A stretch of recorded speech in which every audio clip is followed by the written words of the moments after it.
in my line down here. So just to recap, performance funding, remediation, time to degree, structure. These are some big categories of conversations that are floating around out there nationally. Other states maybe more, maybe less. And I would just close by saying, I think a lot of times we get caught up in this education conversation, and it feels like boiling the ocean. That's an overused term. It feels like it's hard to change, it's hard to get things heated up. But I think we are seeing some changes nationally at both K-12 and post-secondary.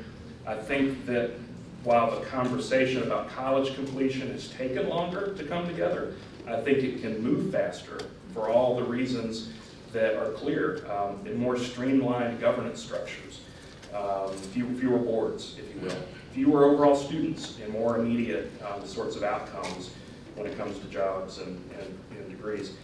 I think for the business leaders who are in the room, you guys are obviously the end users of all this human capital. You have a significant stake in all of it. I think to everyone, I would just encourage you to do whatever you can do to support your higher ed leaders as they think through the changes that they want to make in order to be more successful. I would say, I've gotten to know Georgia folks a little bit. You are really lucky to have strong leadership at the top of both of your systems, and not every state has that from the board chairs on down, and so you're very fortunate in that regard.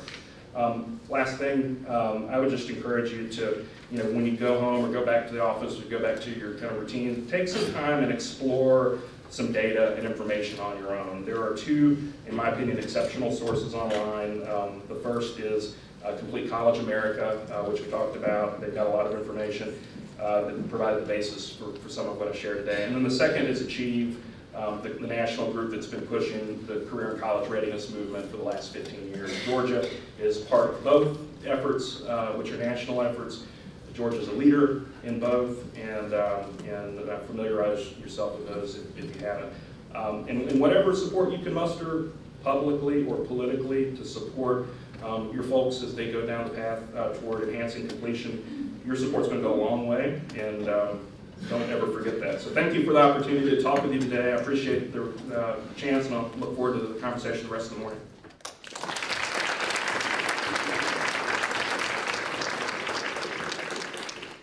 All right, thanks, Will. Perfect setup. If the panel members could come on up and begin to take their place.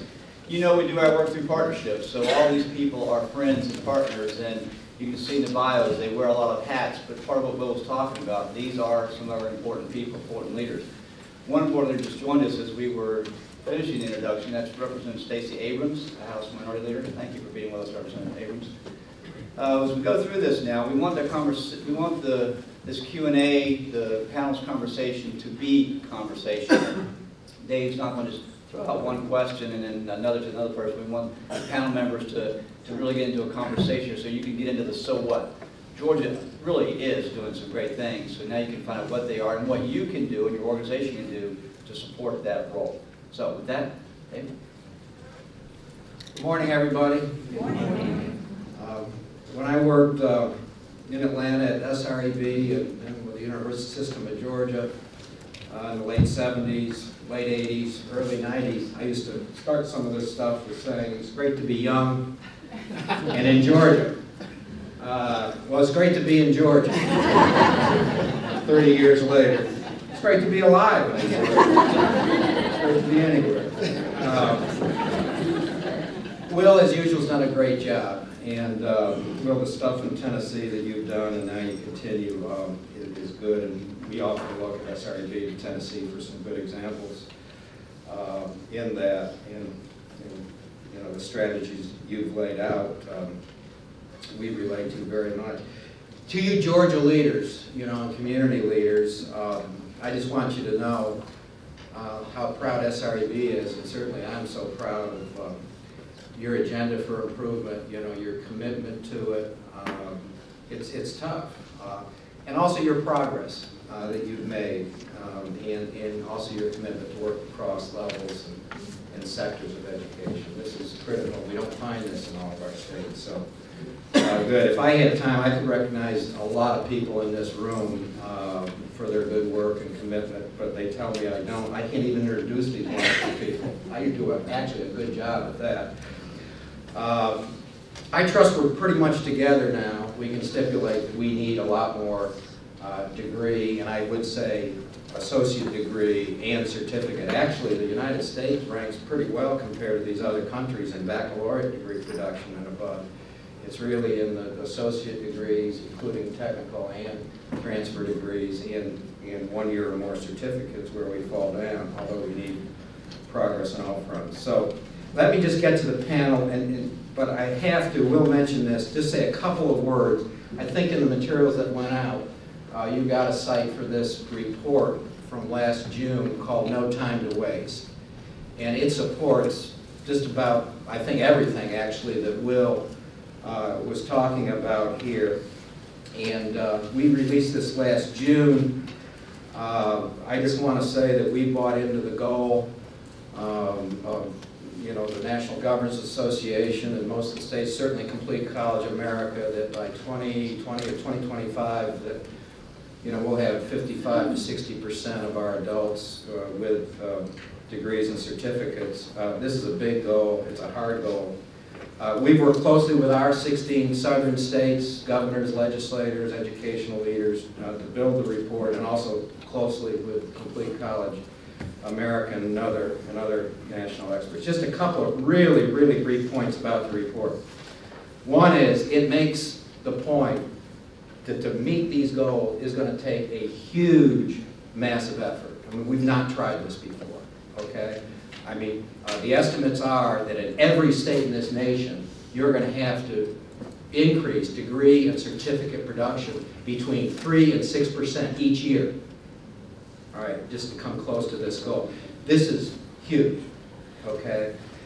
Two is the numbers of degrees and certificates we're talking about, all right? Yeah, we want graduation rates to go up and a lot of other things. We're never going to get there just by raising graduation rates, which we must. It's the numbers, that's the goal. Three, a wide range of actions, as Will was talking about, are needed, okay? It's not just setting the goals, which is critical. It's not just having good measures, which is also critical. It's not just having accountability, and performance funding, which is also critical. We point to three other actions. One is, in order to have any chance to meet these goals, we have to increase access. We've got to do all this at once. We've got to bring a bunch of adults back, all right? And we've got to increase the participation of our high school graduates. More high school graduates, more ready, more participating. Adults, we got to make it affordable.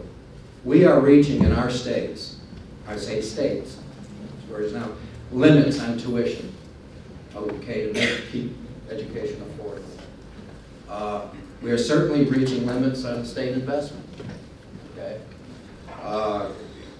It's just going to be very, very important that it's affordable to our institutions. I mentioned readiness. There's no more important factor than having students come to college ready. And I'm not just talking about taking the right courses, having the reading, writing, and math skills, math-related skills, so they can learn at the higher level, and Will brought that up. So more students. Two, I never thought I'd say this after all my 35 years in higher education.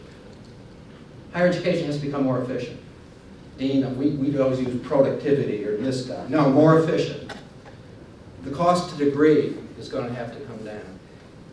We're going to have the state fund increase its total investment because of all this enrollment coming in. But higher ed, post-secondary, is going to have to do its part, whether through technology, whether through, and I'm more concerned actually, because I was in California and Florida when we did these studies on hours to degree, accrued hours. That's where the money is. We've got students taking 25 to 30% more hours than are really needed for the degree. There are efficiencies out there. Third, graduation. Okay, campuses need to do a better job. We did a companion piece with this report. We looked at 15 regional universities, moderate admission standards, nationwide. They know how to do it. They outperform. So, final point, it's all of this. Not just one, it's all of these factors. Turning to our panel, and Chris, I'm going to start with you, because you're what your group and employers and the economy, you're what instigated all this stuff. Okay. And so my question to you, and anybody else can join in, is what do employers in Georgia, what does the community say about our high school graduate, the need for them. What strengths do they come with? What weaknesses? What do we have to do? Well, I hope my mic, is the mic on? Not yet? There we go. I've been all over the state. I've had this job for about 5 months, but I've been in economic development for years. And so I've worked with not only Georgia companies, but companies that were trying to recruit to Georgia. And I'll give you a great example of how important this is. Several years ago, Dee and I were actually working with a company, recruiting them to Georgia, trying to recruit them to Georgia. It was a biotech company. Chris helped us on the project too, and some other people in the room. These guys were going to pay probably $80,000 a job. The kind of company that we all talk about we want for the new economy. And in the end, we lost them. And I don't lose well. And we went to see the company and said, all right, you know, was it incentives? Was it location? What was it? We went through all the lists, and at the end of the day, they said, we know, we saw you try, and we saw you and Dean work with a lot of people trying to show us that pipeline of workforce, pre-K all the way through. But we just didn't get it. So what we did see is where we went, which they ended up going to North Carolina. We saw there the numbers and the statistics and the history, and particularly in math and science, that they were going to produce the workers we needed for the next 20 years. And we knew you could give them to us when we opened the door, but we weren't sure that you could give them to us 20 years from now. I think it's re-emphasized when you look at what the governor's just announced, the Georgia Competitiveness Initiative, to look at Georgia and how competitive are we, not just with other states, but with the whole world. And Dean's on that, and Paul's on that, and some others in this room. The governor's asked you to help. The first thing on the list of what's going to make us competitive is talent, workforce, and education. The first thing he's asked us to look at. And you know, we think of Georgia as being kind of a business-friendly state, but when you look at Suffolk University's comparison of all 50 states and how competitive we rank against each other, and this takes into account education and crime and taxes and all those things, guys, Georgia ranks 46th. And this is the one where 1 is good and 50 is bad, so it's on that end of the scale. And that's not good enough. And so as a business community, we want students that are in that pipeline, that have multiple career paths, and we've been talking to the new superintendent about that, that, you know, we look at, there's a recent Harvard study that said 48% of all the new jobs to be created in this country over the next 30 years won't need a university education. They'll need a technical college education or a certain type of certification. Okay, so where is that model at? And Steve and I have a lot of fun talking about statistics. In the business community, we understand numbers, we understand statistics. And I know that can be frustrating sometimes on your end with everything that you're dealing with, but we want to see that completion rate, we want to see that pipeline of workers. And businesses are also telling me, as I'm out there talking to them, that we need to look at, I don't know what the right term is, but the soft skills. But they're getting kids that are coming out of high school to interview, or coming out of technical college, or coming out of colleges, and they don't know how to interview, they don't know what their work ethic is, they don't know how to show up on time, they don't know how to dress for an interview, you know, they don't know the questions they ask. And so there's a work ethic that's missing there too, that there's an expectation. I know sometimes for educators you think, well, you only get that at home or somewhere else. Well, y'all know as well as we do, they're not getting a lot of things at home. And that's part of what I think we have to focus on too. And so the business community, we're ready to engage, we've been engaged. I think you see the business leaders around the room today. But we're looking at the workforce that we need, not today, but 20 years from now. And we need to put the pieces together to make sure that we